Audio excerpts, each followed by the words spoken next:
What is it like living in New Zealand in the 1970s? What was it really like living in New Zealand in the 1970s? Imagine backyard cricket games that lasted until sunset, Sunday roasts with lamb and potatoes, and evenings huddled around the newly introduced color television. It was a decade of transformation, laid back yet restless, nostalgic yet modernizing. The 1970s in New Zealand blended simplicity with change, where traditions met protests, fashion met freedom, and a young nation began to carve its own cultural identity. Let's step back in time and explore daily life, entertainment, politics, and more. Daily life in New Zealand. During the 1970s, when people talk about life in New Zealand in the 1970s, the first word that comes up is community. Suburban life was the norm. Modest, three-bedroom homes with large backyards where children could safely roam the streets on bicycles or play rugby on the grass until dark. Neighbors looked out for each other, and local shops, dairies, butchers, and corner stores were still central to everyday life. Cars were treasured possessions, often a Holden Kingswood, Ford Cortina, or Morris Minor, and families would take road trips across the country, camping at lakesides or by the beach. Summer meant barbecues, picnics, and fishing trips. The pace of life was slower, more relaxed, and deeply connected to nature. Yet the decade also brought change. By 1973, color televisions began appearing in homes, supermarkets grew in scale, and imported products arrived on store shelves, giving families a stronger sense of global connection. The economy, boom, bust, and belt-tightening. At the start of the decade, New Zealand enjoyed one of the highest standards of living in the world. Its economy was built on farming, sheep farming in particular. With more than 60 million sheep, wool, lamb, and dairy were the backbone of exports. Britain was the main buyer, and New Zealand prospered from this long-standing trade relationship. Everything changed in 1973. Britain joined the European Economic Community, cutting off New Zealand's preferential access. Suddenly, the country had to look for new markets. That same year, the oil crisis sent petrol prices soaring. Families watched as inflation rose and unemployment edged upward. Petrol rationing and carless days were introduced later in 1979, during the second oil shock, not earlier in the decade. This policy required households to nominate one day each week when they couldn't drive their car, a vivid reminder of how global events impacted even faraway New Zealand. For ordinary families, the 1970s meant adjusting to belt-tightening, growing backyard vegetable gardens, preserving fruit, and relying on the famous Kiwi make-do attitude. Fashion and style, from hippie to disco. Fashion in the 1970s in New Zealand mirrored global trends, but had a distinct Kiwi twist. Early in the decade, the hippie influence was strong. Tie-dye shirts, maxi dresses, peace symbols, and long hair were everywhere. Jeans became a daily uniform for youth, while platform shoes clattered down school corridors. By the mid to late 1970s, disco fever arrived. Bold prints, flared trousers, and collared shirts with wide lapels took over. Men grew mustaches and sideburns, while women experimented with bolder makeup and daring hairstyles. For school children, uniforms remained traditional. Wool jerseys, leather shoes, and shorts for boys even in winter. But outside of school, young Kiwis embraced the freedom to express themselves through fashion in ways their parents never had. Entertainment, music, television, and cinema. Entertainment in the 1970s. New Zealand was all about shared experiences. Families gathered around the television, radios filled the air with music, and cinemas became beloved social hubs. Television. Television, introduced in the 1960s, became a household staple in the 1970s. The launch of color TV in October 1973, just before the 1974 Commonwealth Games, transformed viewing.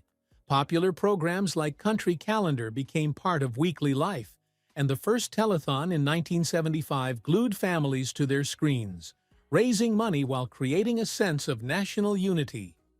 Music. Music was central to the decade. International acts like ABBA, Fleetwood Mac, and the Eagles dominated, but New Zealand artists made their mark too.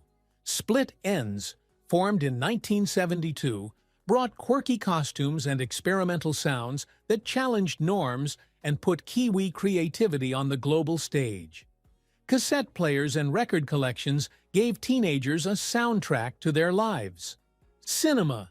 Cinemas thrived with Hollywood blockbusters like Jaws, 1975, and Star Wars, 1977. Affordable tickets made movie-going a regular family or date night event. Sport and national identity. Sport was a heartbeat of New Zealand identity in the 1970s. Rugby dominated, with the All Blacks continuing their global reputation. In 1978, they achieved a historic Grand Slam tour of Britain and Ireland, defeating all four home nations, a moment etched into Kiwi sporting memory. Cricket also gained momentum, with Richard Hadlee making his international debut in 1973 and becoming a star by decade's end. Netball was the top women's sport, while athletics, swimming, and rowing thrived at schools and local clubs. Sports weren't just games, they were community rituals. Saturdays revolved around rugby fields and cricket pitches, uniting towns across the country. Maori Renaissance and social change.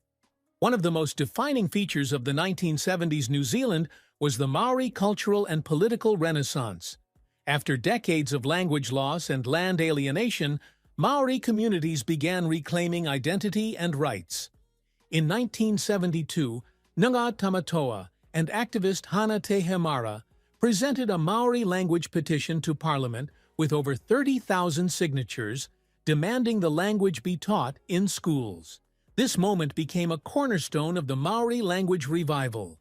In 1975, Dame Weena Cooper led the historic Maori Land March from Te Hapua to Wellington, drawing nationwide attention to land rights issues. The march symbolized unity and marked a new era of Maori activism. Kapa Haka groups flourished, Marae life strengthened, and Maori art and traditions gained new visibility. This was a decade of cultural pride and renewed determination. Politics, protests, and changing values. The 1970s were politically turbulent in New Zealand. Governments wrestled with inflation, unemployment, and the shifting global economy. But for ordinary Kiwis, the decade is remembered for its protests and the rise of new values. Anti-apartheid. In 1973, Prime Minister Norman Kirk cancelled a proposed Springbok tour, fearing unrest. Still, in 1976, the All Blacks toured South Africa, sparking outrage and drawing global criticism for continuing sports ties during apartheid. Environmental activism. New Zealanders began protesting nuclear testing in the Pacific, particularly French tests at Mururoa Atoll. Early conservation movements also gained ground, laying the foundation for New Zealand's later reputation as a clean, green country. Women's rights. The women's liberation movement gained momentum. Campaigns for equal pay, childcare support, and broader career opportunities highlighted a shift in gender roles. These protests shaped the identity of 1970s New Zealand, turning it into a nation increasingly willing to challenge injustice and embrace social change. Childhood and growing up in the 1970s. For children, growing up in New Zealand in the 1970s meant freedom. With little concern for constant supervision, kids spent their days biking around neighborhoods, climbing trees, or playing marbles and cricket until the streetlights came on. Schools were stricter than today, with corporal punishment still common until it was phased out in the late 1980s. But classrooms also provided stability and community. Lunchboxes were filled with sandwiches, fruit, and the occasional meat pie. Toys included Lego, Meccano sets, board games like Scrabble and Monopoly, and by the decade's end, electronic games like Pong. For many, childhood in the 1970s, New Zealand was the perfect mix of innocence, independence, and discovery. Living in New Zealand in the 1970s meant balancing tradition with transformation. Families enjoyed backyard barbecues, sport-filled weekends, and the simple joys of community, while also facing economic challenges, social change, and political awakening. It was a decade that reshaped the nation's identity, one of resilience, culture, and enduring Kiwi spirit. Thank you for watching this video. Please don't forget to subscribe and turn on the notification bell.